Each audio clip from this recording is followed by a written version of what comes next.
There's less than 6 months until the midterms, and Republicans are facing Trump's plummeting approval ratings and warning signs on the economy. But they're still sticking by the president despite any concerns that they may or may not have.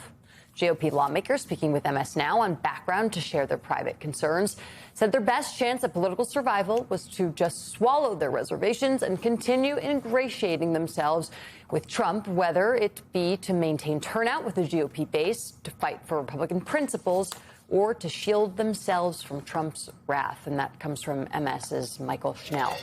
With us now is California Congressman Kevin Kiley, a former Republican who now serves as an independent congressman. Thank you for joining us this morning. Why do you think your Republican counterparts are so reticent to criticize President Trump? Well, I can't speak for everyone, but I think maybe the simplest answer is that he is the president. And, speaking for myself, I tried to work with the Biden administration where I could. I was critical of the administration when I disagreed. Same with the Trump administration. I've endeavored to collaborate when it's in the interest of folks in my district, when I think it's the best thing for the country. I've also pushed back very aggressively on things like tariffs or withholding grants from my district. So I think that's the appropriate posture. I think that's the way every representative should approach that relationship. But I can't speak for everyone in terms of how they go about representing their districts. But when you talk to them, I assume the cohesion of the Republican Party has to come up, it would seem, especially when you were getting frustrated with the partisanship of both the Republican, I assume, the Democratic Party and how this works in this country. They also had no issue criticizing Joe Biden. They still don't have any issue criticizing Joe Biden. So the presidency aspect of it doesn't seem to be the case. So when it does come up, what do they tell you? Yeah, so I think your point is actually a really well taken one, and it is one of the problems with the partisan divide in this country is that there's this paradigm of our team versus their team, and so you're absolutely right. When you have a president in the White House, folks who are in that president's party in Congress tend to be not that critical or tend to align wherever possible, whereas they tend to criticize wherever possible the other party's president. And there are all kinds of, directly to your question, political incentives for why people do that, both in terms of maintaining their own relationship or maintaining, as you say, this idea of having a cohesive message or trying to, if the whole idea is to try to blame the other side for something, the party has an incentive to kind of stick together on that. But I think that's the fundamental problem, is that we have too much energy in our politics going into blaming the other side for creating problems, as opposed to trying to come together to solve those problems. I mean, not all criticisms of problems are equal. I would think that there would be some Republicans who would have a problem with some of the existential issues that are at stake here, whether it's checks and balances, separation of powers, the independence of the Justice Department, declaring war on a nation without having any input from Congress, or even telling the American people in the proper manner and not through social media in a video that comes out at 2 a.m. At what point? I mean, you stood for the courage of your convictions and left became an independent. When are other people of sound mind and clear conscience going to, if not follow your example, at least speak up for their constituents and for the Constitution? At some point, it's going to be too late for people saying, ooh, he's bad. And to my mind, we're almost at that point. Well, I think that some people have voiced concerns on specific issues. So if you look, for example, at the issue of tariffs, this is back before I had become an independent. I was one of 3 members of the House who reclaimed Congress's authority to disapprove of tariffs. And then I was one of 6 who specifically disapproved of the tariffs on Canada.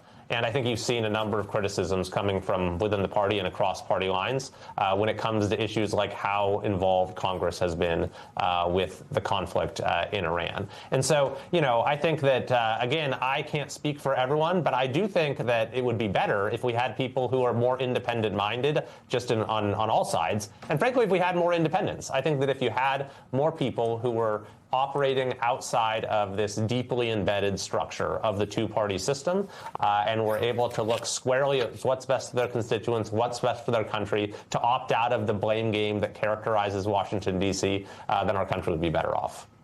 One of the other issues you have been critical of President Trump on, other than tariffs, is also his redistricting push, which he obviously started in Texas, that led to then Democrats pursuing a similar tactic in California. You issued a statement, though, applauding the Virginia Supreme Court's decision. You're glad Virginia will continue to have fair district lines, just as I applauded the decision by the Indiana Republicans not to undertake a mid-decade gerrymander. No one is winning the redistricting war. Our democracy is losing. We need independent redistricting and fair representation in every state. But a handful of those Indiana Republicans lost their primaries and are no longer going to be serving, be public servants. And I mean, your political future is also up in the air right now.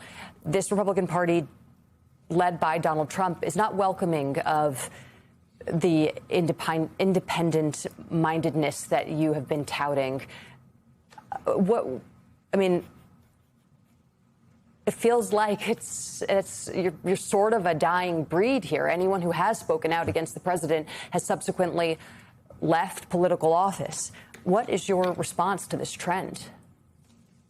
Well, I think what happened to the folks in Indiana is terrible. I think that those senators did the right thing by saying we're not going to participate in this redistricting war, in this arms race. I think that if you had more people like that across the country, we wouldn't be where we are now. And I think this redistricting war has been an absolute disaster for our democracy. And now it looks like there's going to be a major escalation of it, with no end in sight, in a way that's going to undermine fair representation, that's going to further erode trust in our democracy, and it's going to produce even more polarized districts, even more polarization in Congress. And all of these problems we're talking about will get worse in this vicious cycle. But there is a way out of that vicious cycle, and that's to just say enough is enough. It's what I proposed last year before this whole thing had even happened. I said, how about we just don't do this in Texas? We don't do it in California. We don't do it in Virginia. We don't do it in Indiana or Florida. We have a redistricting ceasefire. We say that we're going to have no mid-decade redistricting. We're going to stick with the lines that were drawn after the last census. And then on top of that, I'm proposing legislation to just do away with gerrymandering altogether. So we have independent redistricting, fair district lines in every state. We're talking about elections to Congress, and so I think it's time Congress takes responsibility for that in assuring all Americans fair representation. There are a lot of Democrats, I think, that would jump on board with that bill, and there have been others in the past, so we'll look out for that. There's also something that I'd like to get your thoughts on. Kevin Hassett, head of the National Economic Council, had this to say about Americans and credit cards, and I'm curious what you think. The consumer is really, really firing on all cylinders, just like the corporate sector you're seeing in the earnings reports. And they're doing that because they have so much more money in their pockets. Credit card spending is through the roof. They're spending more on gasoline, but they're spending more on everything else, too. What do you think about the rosy picture that this administration is trying to paint to the American people? Many would call it gaslighting, especially when in every state, and assume your constituents as well, are looking at gas prices, are looking at the prices of everything, as Hassett says, and they're paying more. And yet this administration continues to say things are good. Yeah, the economic reality that Americans are seeing on a day-to-day basis is definitely not rosy. And I will say that coming from California, as a representative of California, we have the highest cost of living of any state in the country, highest gas prices, close to the highest grocery prices, highest electricity bills, water bills, close to the highest housing costs. But it's not just California. To a lesser extent, Americans all across the country are experiencing this. And so I do think there have been some positive economic trends that are, that I think bode well for job growth and some other areas. But the overall cost of living continues to be a paramount challenge. And obviously, the conflict with Iran has caused gas prices to go up considerably, although I'll say in California, we were paying more before the war in Iran than people are paying elsewhere now, even after this has been going on for a couple of months. But I do think that Congress needs to be focused on the cost of living as the #1 issue, trying to find bipartisan solutions to bring down the price of gas, of housing, and of everything else. Do you believe the administration is lying to the American people about how the economy is doing? I think every administration obviously tries to tout the positives. That's natural. You don't think this is different?